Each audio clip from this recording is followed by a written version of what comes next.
He's telling me, remember, you're named after your grandfather. He's telling me, remember that you're responsible for your words. He said, you should know That's that Elisha Wiesel, much as I son of argued Elie with God, Wiesel, the famous Holocaust survivor. Elisha was speaking on Wednesday at Liberation 75 about a letter that his late father had sent him years ago, while Elisha was still in college, which had some words of advice. It's the importance of words and their impact that are behind a new campaign in Ottawa's Jewish community called Clean Speech Month.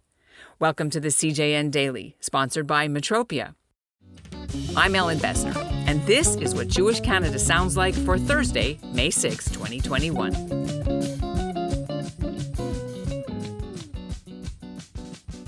The Canadian Senate just voted Tuesday to support a new law that would bring in Kindness Week in Canada in the month of February. The proposal came about in part thanks to Ottawa Rabbi Reuven Bulka and his Kindness Canada organization. The bill still has to go through the House of Commons for a vote, but the timing couldn't have been more fitting because the Ottawa Jewish community has just launched a new kindness campaign called Clean Speech Ottawa.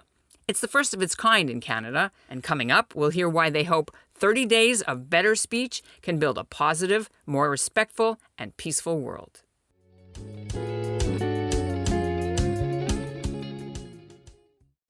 Clean Speech Ottawa is underway. It has 27 Jewish community groups involved, including the local Kosher Food Bank, the Solway JCC, Federation, Hillel. They're all participating. To find out more, I'm joined by the founder, Rabbi Zisha Shapps. Rabbi Shapps, thanks for coming on the CJN Daily. It's my pleasure. Thank you for having me. While the idea may have originated a couple of years ago in Colorado with the Jewish community there, the whole concept of clean speech probably applies pretty much universally, right? And in your opening night Zoom launch, somebody gave this scenario as an example of clean speech and the problems that we can encounter. Here's the scenario. I'll read it. Where a guest at a community bat mitzvah sees a newcomer to the community and says to a friend, "That woman looks so good. I heard they had work done." And I guess she meant plastic surgery. So how does that cross the line? So, yeah, that obviously would be a derogatory statement about that person is, yeah, maybe she looks good, but it's not real.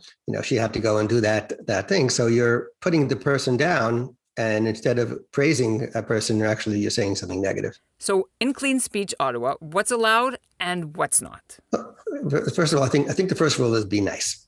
So, when you're talking, you have to talk about people. You don't always have to talk about people, but if you have to talk about people, then say positive things. Try to imagine that it was your own child or someone else who you loved very much that you were talking about. Would you be saying to other people positive things or negative things?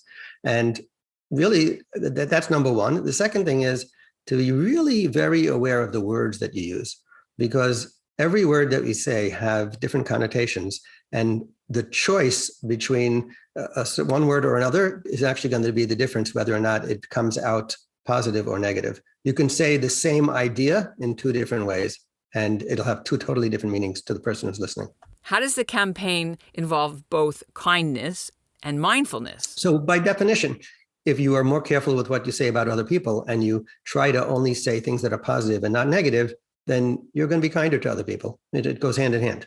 It happens to be also that this campaign, we have dedicated it as a refuah shalema to Rabbi Reuven Bulka, who is a beloved rabbi in Ottawa for so many years, and of course across Canada, and he's not well. And he is the kindness man, right? He's such a Baal Chesed, and we felt it would be appropriate to dedicate it to him. Now, is there any difference between sort of hurtful words, gossip, and then stuff like defaming or cyberbullying, which you can actually sue for that?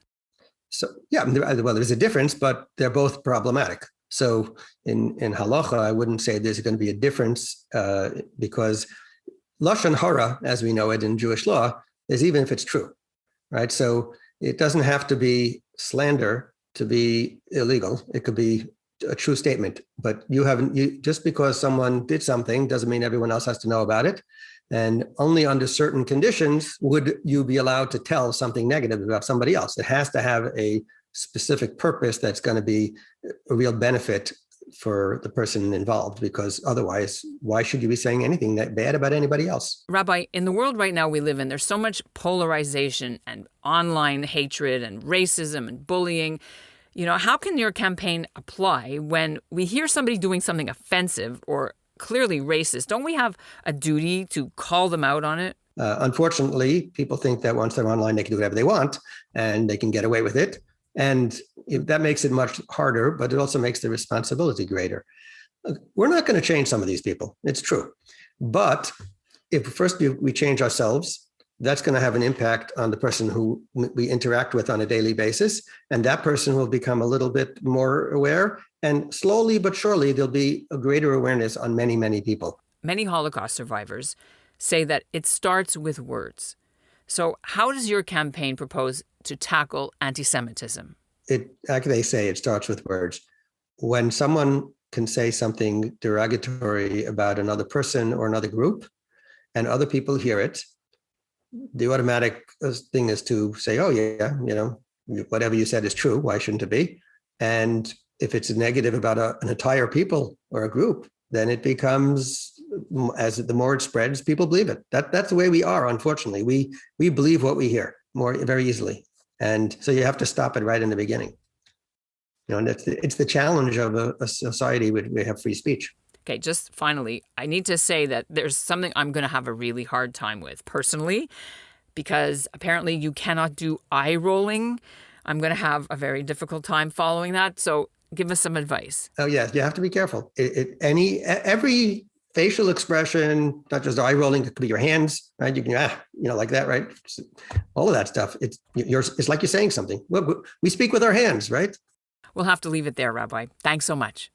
Great. Thank you.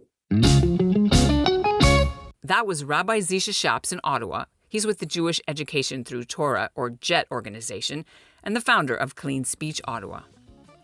Every day in May, Clean Speech Ottawa is going to be posting short videos on YouTube from prominent Jewish community leaders with some useful tips on how your words matter. And one of them is how to argue. You can sign up to join their challenge. It's on Facebook, and their website is www.cleanspeech.com/Ottawa.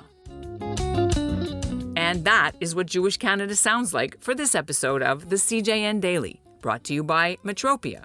Integrity, community, quality, and customer care. We'll be back on Monday. It's been our first week, and we hope you've enjoyed what you've listened to. Next week, you'll hear why the Jewish communities, CJA, UJA, Federation, and the Sephardic community are all pushing so hard to get Jews to fill out the new Canadian census. I'm Ellen Besner, and you can reach me at ebesner@thecjn.ca. We'll close the episode with a clean speech lesson from Dahlia Candleshine. She's the manager of Ottawa's Kosher Food Bank. We must be very careful with how we use our words. Daily to-do. When you talk to people today, watch their faces to see their reactions to your words.